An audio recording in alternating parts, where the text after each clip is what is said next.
Hello, everyone, and welcome back to the Building with Breven podcast. This is episode 38, and once again, I'm here co-hosted with my dad, Mike, and I'm Steven. We are Breven Homes with my older brother, Brian, and we're, as always, as I always say, but we're excited and happy to be back on the podcast this week. We've got I think, a very valuable episode this week of what's actually worth the upgrades on your custom home and maybe what's not. So we're going to give kind of those two different sides of this coin on people that are about to start building a custom home and really want to know what's worth actually splurging or spending more on the upgrades and what's not worth paying more. So we've got some pretty cool items here, and we're going to run through these lists and give the listeners a lot more information on what they should probably consider when they're building a custom home and maybe what they should not consider. But custom is custom, and everybody wants what they want in their home and they don't want what they don't want. So keep that in mind. This is just some ideas, and in the end, it's always up to the homeowner and the client to make their own decisions for their own home. So hopefully this sparks some ideas, and we're happy to get into the podcast. Awesome. Well, Dad, I'm going to kick it over to you for number one. You want to start it off with the number? Well, it's not in any order either for the listeners. It's not the most important thing or the least important. It's just a random list. Kicking it off with our first item on the worth every penny upgrade. Go for it, Dad. Sure. Yeah, I can take it from here. If you've never built a custom home, these are some things that we have found that buyers have never regretted putting into a custom design, and only probably just the opposite. When they didn't do these things, they would come back and say, "I wish I would have." So we want to talk about some custom home upgrades that are worth every penny. And the one that I think of the most and the easiest is a wider and deeper garage. If you're moving out of a production home, they're going to give you a garage that's pretty much like 20 by 22 or 20 by 24. It's not even big enough to put a large SUV in. It's certainly barely large enough to put two cars in it and get out, opening the doors between the two cars. So nobody has ever regretted making a wider and deeper garage. If you have the money and the space, that is something that's a luxury that most people absolutely love and only regret when they don't do it. So something to take into consideration is, check the size of your garage and the size of the vehicle that you might be driving, and make sure that's adequate. And I'll add to this, even the garage door, most standard garage doors are 16 by 7, 16 feet wide by 7 feet tall. A large SUV or a truck that has a lift kit on it can't get into that garage. So you might want to even oversize the garage door a little bit, maybe by like an 18 by 8, and you won't regret that either. So that's my first tip, Stephen. What do you have? Yeah, such a fantastic point there. And I want to touch on the fact, too, that we're trying not to make this all about what typical males want or all about what typical females want. I think we started with one that most males want, which is a bigger garage. So don't let your guard down yet if you're a female listener and think, this is, all male perspective. Yeah. So anyways. Well, good point. And a lot of people use the garage, Stephen, for storage too. And, a bigger garage lends for more storage. So that could help from the female side, but you make a good point. This is not just a guy thing, and we don't want to make this list a guy thing. Absolutely. Yeah, but you touched on some fantastic points for the garage. It's the bigger garage door, which I like you really said, and also just a bigger garage in general. I mean, that offers the storage space and enough room for vehicles to comfortably fit in there, because what else is a garage really for? I mean, a lot of people use it for a lot of different things, but in the end, it's really to put your vehicles in and protect them from the elements. So I think just kind of keeping that at the forefront of your mind when you're designing your garage, knowing how you're going to use it. And if it is intended to fit two vehicles, think of the size of those vehicles and make sure they fit with the right size garage door. To your point though, Dad, I mean, most production homes in the US have a 7-foot tall garage door by 16 foot wide for a double car garage door. If it's a single car, it's even smaller. Right. And so it's really tight to get, like you mentioned, a lifted truck or any little bit taller SUV or anything like that into those garages. So making the garage door bigger is a really good comment on that as well. But the garage overall, great place to spend a little bit more money.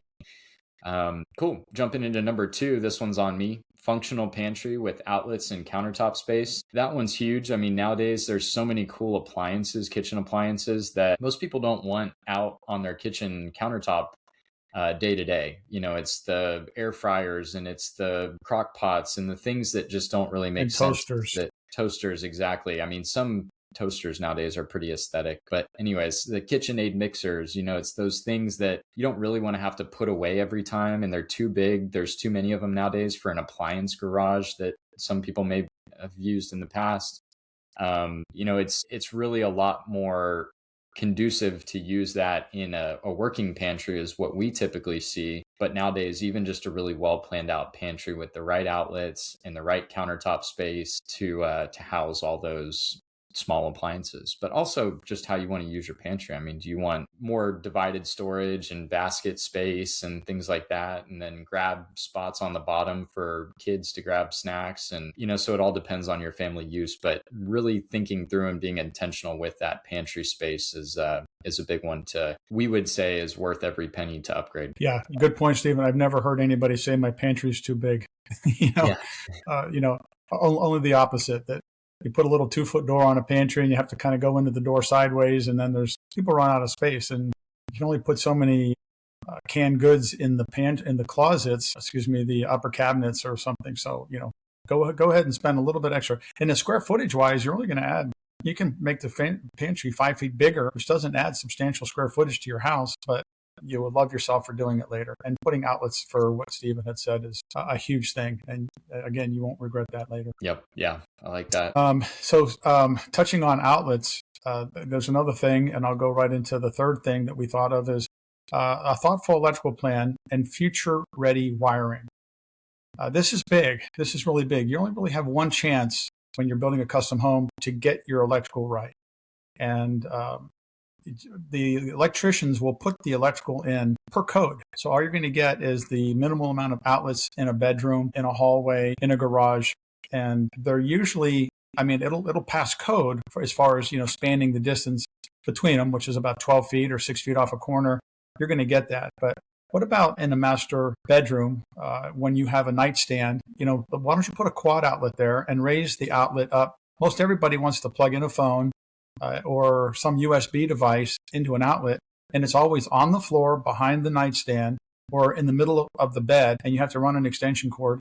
Plan your electrical outlets to be where the nightstands are going to be, and raise them off the ground by 2 feet, and put a quad outlet there with some USB adapters or USB plugs, and you'll love yourself for it. Or just maybe specifically, if you had a piece of furniture in your entry that you wanted to put a light on, make sure there's a plug or an outlet behind that piece of furniture.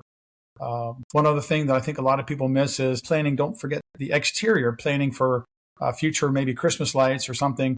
Put an outlet in your soffit on the corners of the houses, maybe even make those switch so that when you put up Christmas lights or just decorations, you have something to plug into. You're not running extension cords, 300 feet across your yard. So thoughtful electrical plan and wiring for the future, absolutely keep that in mind. And I think that's always underestimated, and people don't really think through that thoroughly. Absolutely. I think that's a, kind of a really involved topic of electrical plan, but overall you hit it with some really important points on mostly the outlets, but also the lights too. Where do you want lights to line up? Are you doing 2 pendant lights over your island? Are you going to do 3 or 4? Do they look a different way that you want them off-centered a little bit? It's all those things that you think through at the beginning to make sure that you're set up whenever the home actually starts being built. And then whenever you go to move into it, it's living the way you want it to live. But yeah, I love that. Electrical changes are usually pretty insignificant cost-wise, depending on what you're doing, and they make a huge deal of a difference when you're living in the home. So I love that one right there, that number 3 of thoughtful electrical plan and future-ready wiring. And thanks for bringing it to my. I was kind of one-sided there with just the outlets, but yeah, switches, placement of switches, maybe rough-ins for ceiling fans. Maybe you don't want a ceiling fan right now, but go ahead and run a 3-wire to a center of a room, because you might want to add one later, or maybe a future occupant might want to add one later. So lighting is big, and we'll get into that one a little bit more detailed next. Good point, Stephen. And yeah, that's the perfect segue to our next topic, which is that layered lighting and dimmers. And so to explain what layered lighting is, it's a term that we've used frequently in the industry, and it's a mixture of different lights in a room. So you might have, say, the can lights up in the ceiling, of course, and then you've got toe kick lighting underneath your cabinets for when you go to the bathroom at night. And then you've got some accent lighting, maybe behind a TV or behind glass shelves or something like that, right? There's just these different levels of lighting that provide a lot of different ways to live in that space, which is really cool. I mean, even pendant lights could play into this. Wall sconces, really targeted reading lights in your bed or above your headboard or something. So there's a lot of cool things you can do that way. And this all ties back to that electrical plan of being thoughtful with it and making sure that you're putting the lighting in the way that you're going to live. Ideally, the house has enough natural lighting that throughout the day, it's not really a big issue. But at night, you may not want your can lights to be the only option you have in your primary bedroom. When you're trying to go to sleep, it's too much light. You really just want to read. And that's where a reading light might come in really handy, right behind your headboard that shines down on your book instead of direct light right in your face. So just a couple ideas there. And then that also ties into the dimmers as well. So lighting, of course, during the day, you might want it full brightness when your eyes are already adjusted. First thing in the morning, most people don't want their lights super bright, or especially right at night before you're trying to go to bed. So perfect time for those dimmers and being able to control that lighting a lot more for the way you live. Yeah, absolutely.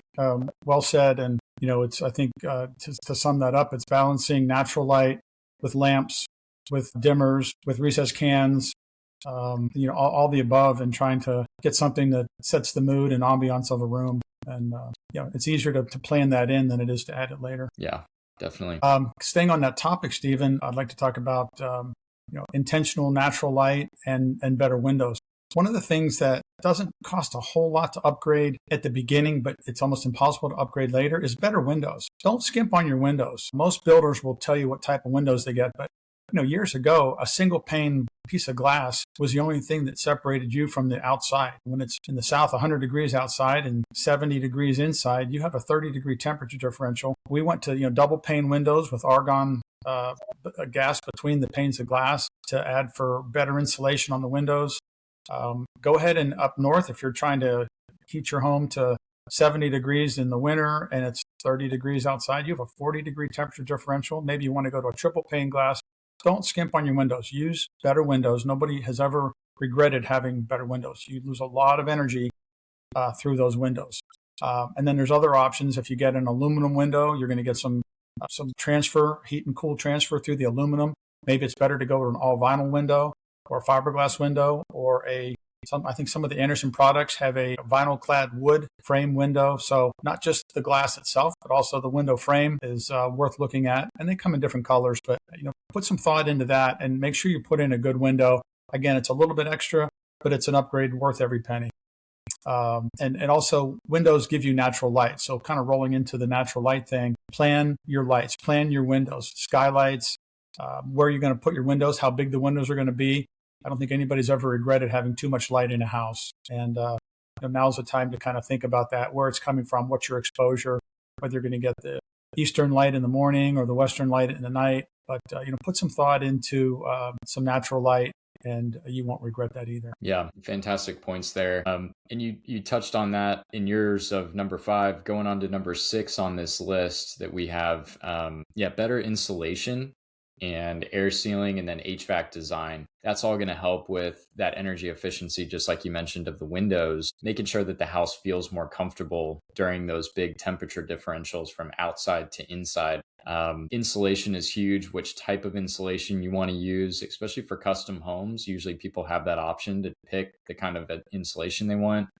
And then also how that's going to seal the home. So if you're doing spray foam, that's a great way to seal the home. If you're doing rock wool or mineral wool bats, that's a little tougher, and you kind of have to think through a little bit better of how you're going to actually air seal the home and make sure you're not getting air leakage from either outside to inside or inside to outside as you're trying to condition and make sure that your inside living temperature is comfortable.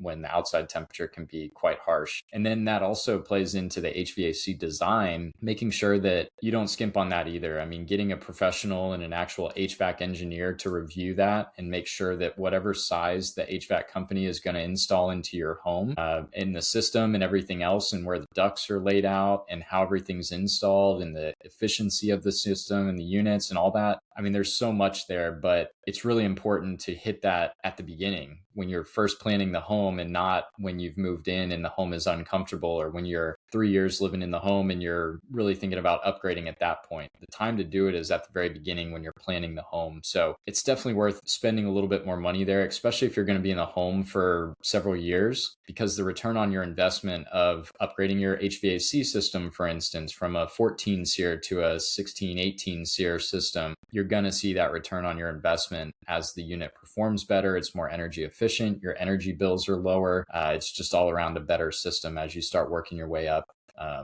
the chain there. Something to keep in mind. Same thing with the insulation. It might cost a little bit more to do a spray foam or something superior to a fiberglass bat insulation, which is kind of the bare bones. But if you're going to live in the home for a while, it's going to be more comfortable and you're going to see a savings on your energy bills. So there is a return on investment at some point, and you have to decide if that's worth it for you. But we typically find it definitely is, and more so for the comfort than the return on investment, but it's all important. Absolutely. And I don't think the people that are building the home understand the importance of air sealing.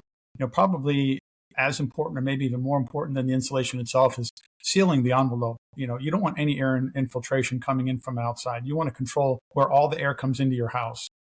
So if you can spend some extra money on sealing all the exterior, the weatherization, before you put on the siding or the brick or the stone or the stucco, that's money well spent too, because you can have all the insulation in the world, but if you have a hole in your insulation, it's all for naught. You're going to have unconditioned outside air coming into your home, and you don't want that. So good place to spend your money. Absolutely. Yeah. A good analogy with that is like having a cooler and then somebody drills a hole in the side of the cooler. It could be the best insulated cooler ever. It could be an Igloo. It could be a Yeti, a Arctic, whatever. And somebody punches a hole in the side and then it loses all of its value. So yeah, it's useless. Yeah. Let me move on to number 7, and we call that accessible storage in the right places. You'll never regret adding storage, and especially in the right places. For those of you listening that live in the South where you don't have a basement, it's super important to plan for storage. Plan a spot for your bikes, plan a spot for your suitcases, plan a spot for your winter clothes, things that you kind of take for granted that you might have coming from the North. You have to make a closet big enough for anything that you want to store. In the attic is also an option.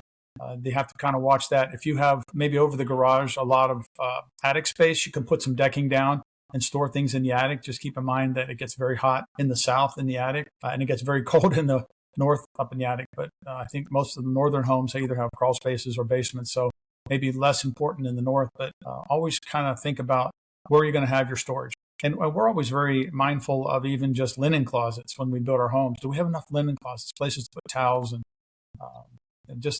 I think that's something that's very low on the priority list when you're trying to build a custom home, but don't overlook it. And that's certainly an upgrade worth looking into and worth every penny. You'll be glad you have the storage if you actually plan that into a custom home. So keep that in mind. Yep.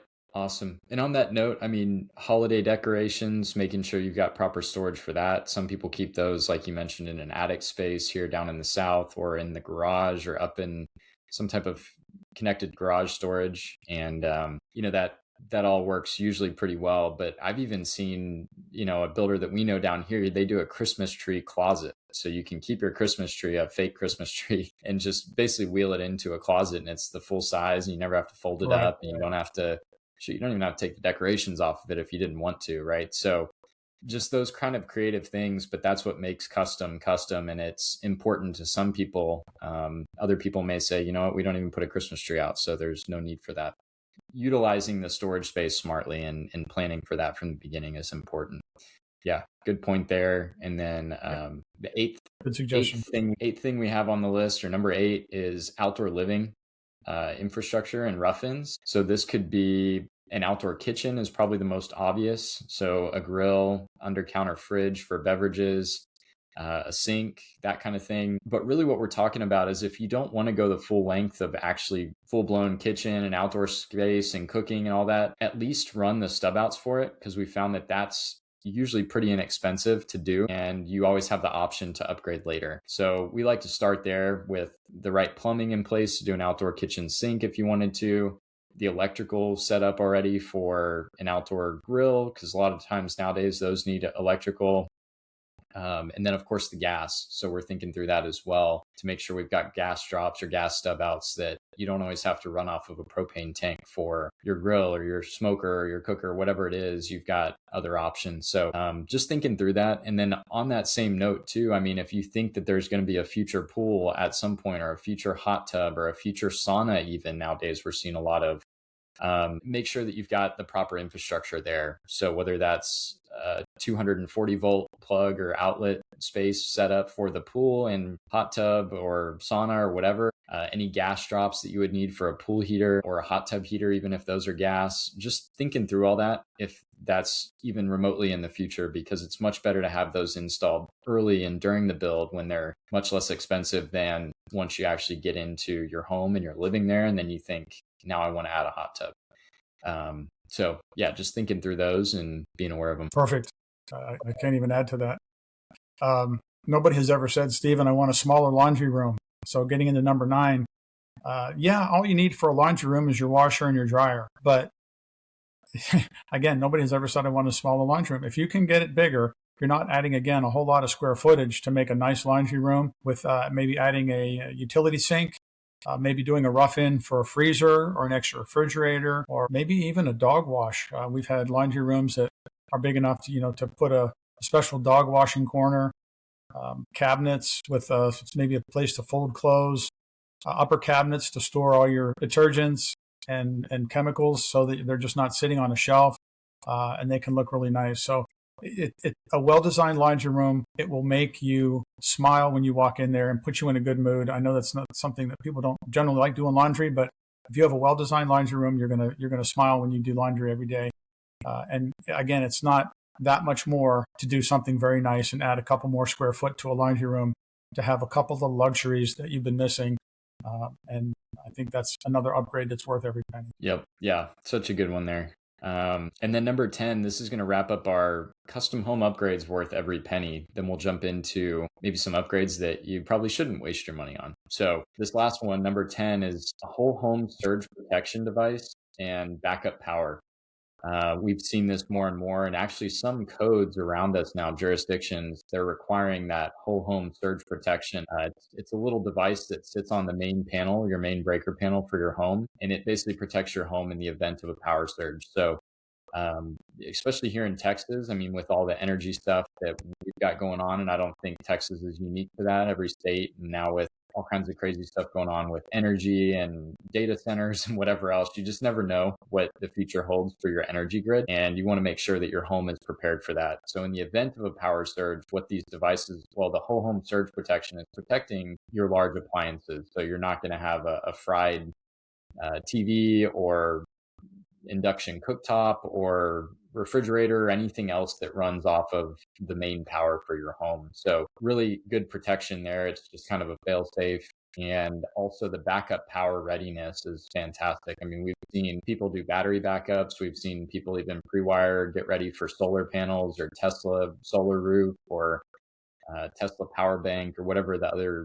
products are, but then also even generators. I mean, a lot of people here in Central Texas are doing generators on our custom homes. So just making sure you're set up for that. Even if you don't plan to install the generator right away or install the battery backup right away, making sure that you're set up for it is so much easier and so much more efficient during the construction and planning for it before you start building as opposed to after you move in and after you want to try to retrofit it. So thinking through those things and being aware that alternative energy is maybe a possibility in the future and most likely actually is. But just being ready for it. Point. Should we move on to some upgrades that maybe aren't worth the bang for the buck? Let's do it. Yeah, let's. I think we can kind of rapid fire these, and then if we feel like one deserves some more attention, we can dive into it. But I'll prompt you with the first one. Yeah, let's jump right into it. So we have 10 things that we think might be a waste of your budget, or maybe money that could be spent better elsewhere. So number one, an oversized primary bedroom.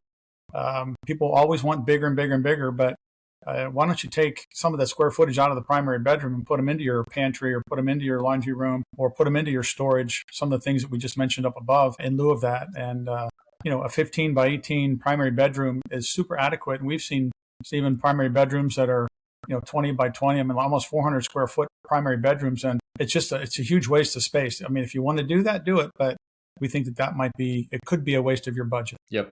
And making sure it's proportional to the size of the home. So if you have Good a point. 10,000 square foot home, absolutely calls for probably a bigger primary suite. If you have a smaller home and you're really trying to be efficient with your use of your space, we think that there's really not much of a benefit to going with a much bigger primary space. There's a lot of other places that we talked about in the first 10 items of the list that are probably a better use of that space. So once again, depends on how you use the home, but that's a good number one there for areas we believe are not really worth wasting some budget on. Number two, a massive bathtub that rarely ever gets used and it ends up taking up a lot of space. We see this pretty frequently. There's a divide between people that say, I never use a primary bathtub. Let's put it in, just because we feel like we need it. Other people that say, I use the bath every day. So really depends on how you live in the home, but don't feel like you need to build your primary suite in your home for resale value. Custom homes are not really meant to be built for resale value, in my opinion, and they're meant to be built for the homeowner, the person that we're building it for. So build it to the way you want it. And honestly, I don't think that resale value lacks that much by not having if at all, by not having a primary tub. So if you don't want one and you use a shower every day, you might as well just upgrade and spend some more space in the shower. Very good. I agree with that one too. Number three, try to avoid overly complicated or too many smart home systems. I know that the trend is everything is electronic and everything should be automated. Everything at the double clap of a hand or talking to a computer and making things happen. A little bit of that is fun. If you get overly complicated or too many smart home systems, they cost a lot of money, more glitches to have to work out, and chances for a lot of malfunctions in the future, and you're going to get really, really frustrated. So money, I think, is better spent other places. A lot of those things can also be added after the fact if you want them. You don't have to actually build those into your custom home. You want to add to that, Stephen?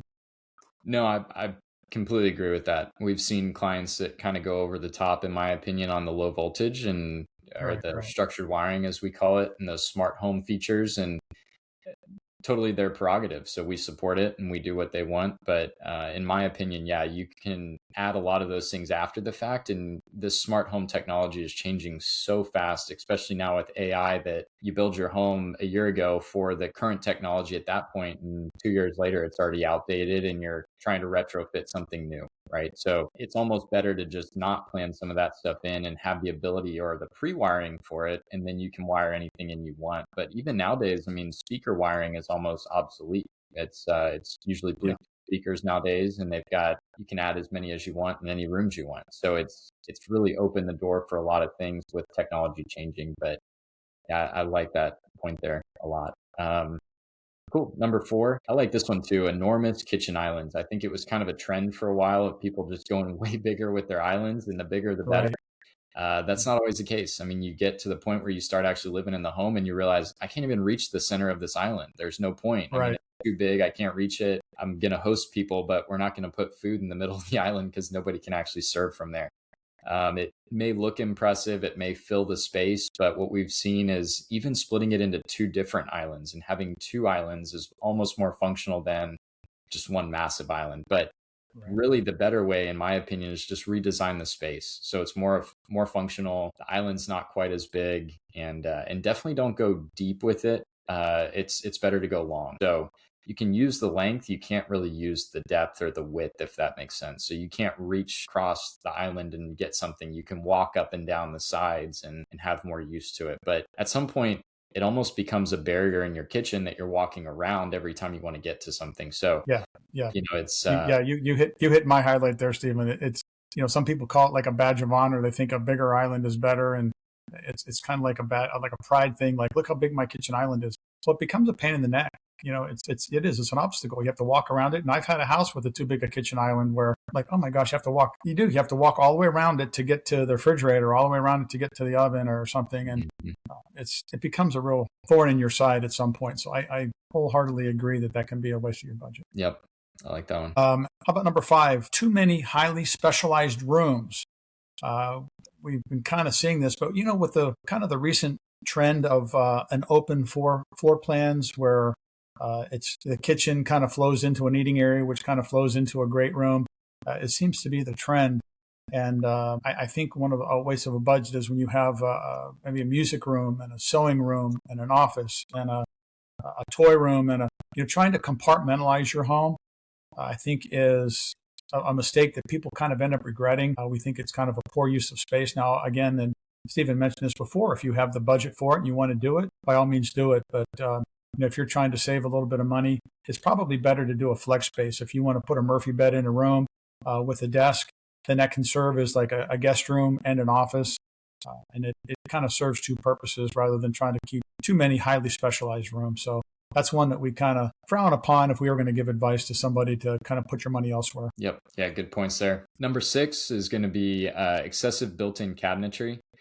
And the reason we see this is because if it's too specialized once again, or it's overly built, it's designed for one purpose. And then as your lifestyle changes a little bit, it may not fit your lifestyle anymore. And once you build those cabinets in, it's not too easy to remove those. And then you've got bare wall behind it. You got to paint the wall. You got to figure out what you put in that space. So it's almost better to design the home with very intentional cabinet space of how you're going to use the home. Period. Yep. Say no more. Okay, and the next one would be trendy finishes and permanent locations. I know that you want to design your home and build it to be kind of modern. And right now, maybe a champagne brass or brushed brass fixtures are kind of going into the kitchen and bathrooms and whatnot. And checkered floors are kind of maybe in, and blue cabinets or green cabinets are kind of in. But when you go to these trendy finishes and permanent locations, they're going to be outdated, and some probably sooner than you think.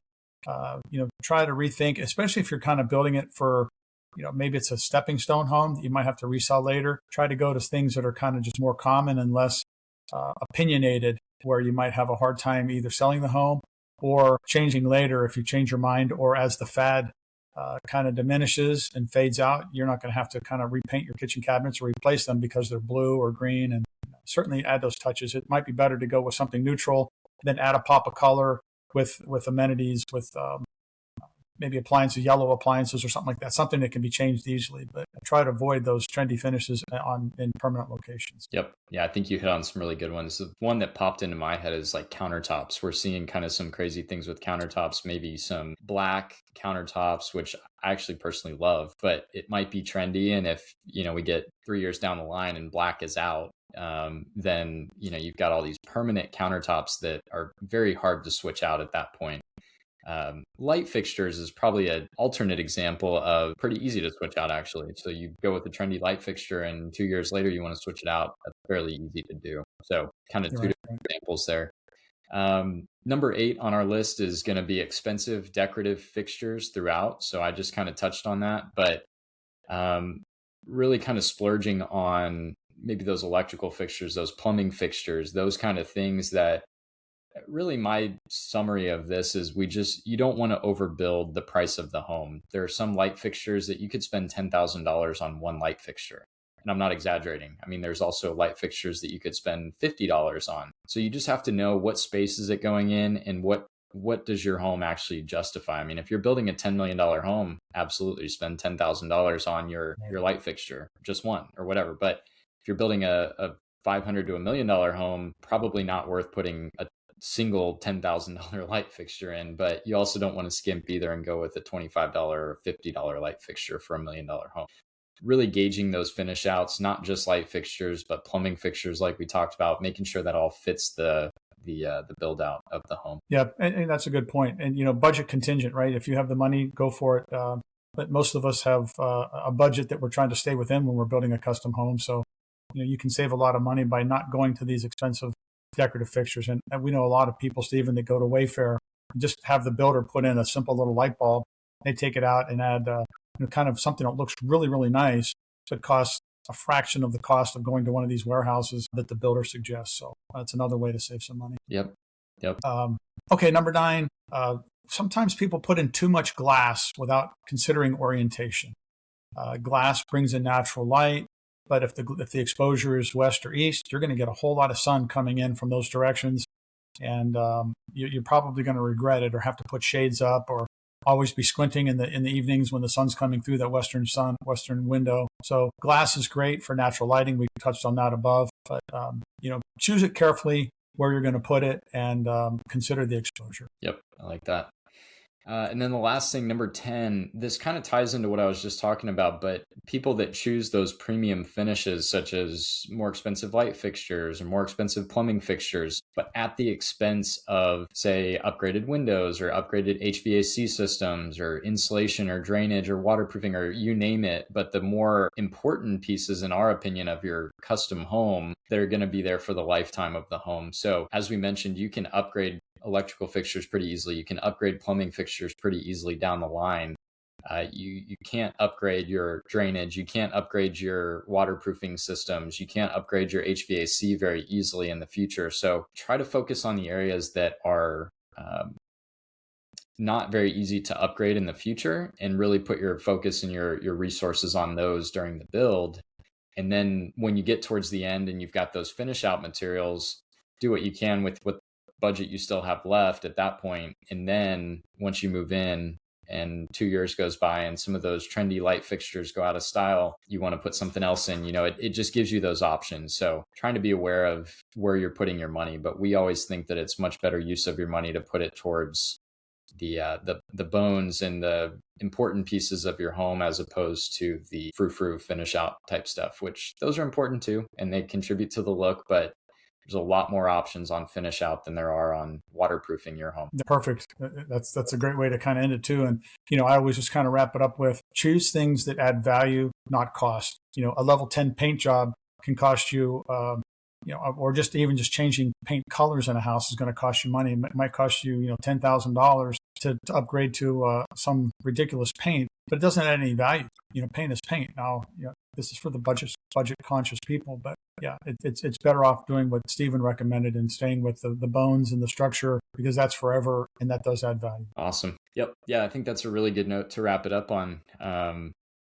And we've hit some really good points. So I hope the listeners find a lot of value in this episode. We had the 10 upgrades that we think are worth every penny. And then we also think we provided 10 good examples of ways that could be a waste of the budget, in our opinion. But once again, just want to wrap this up by saying that it is custom home building. You put whatever you want in it and whatever's important to you. We just providing some ideas here on this episode. So hopefully it gets people thinking. And as always, just want to wrap the episode up by saying that we do these for free. We love doing it. And the only thing we ask in return is that the listeners help us out by liking our content on social media, giving us a follow, subscribe, whatever platform you're listening on, leave a comment. We always love reading those and getting the feedback, and then leave us a review as well. That helps us get this podcast out to more people so we can benefit them before they build their custom home. So as always, love doing the podcast, and thanks for listening. Dad, catch you on the next one. Yeah, catch you on the next one. Thanks, Stephen.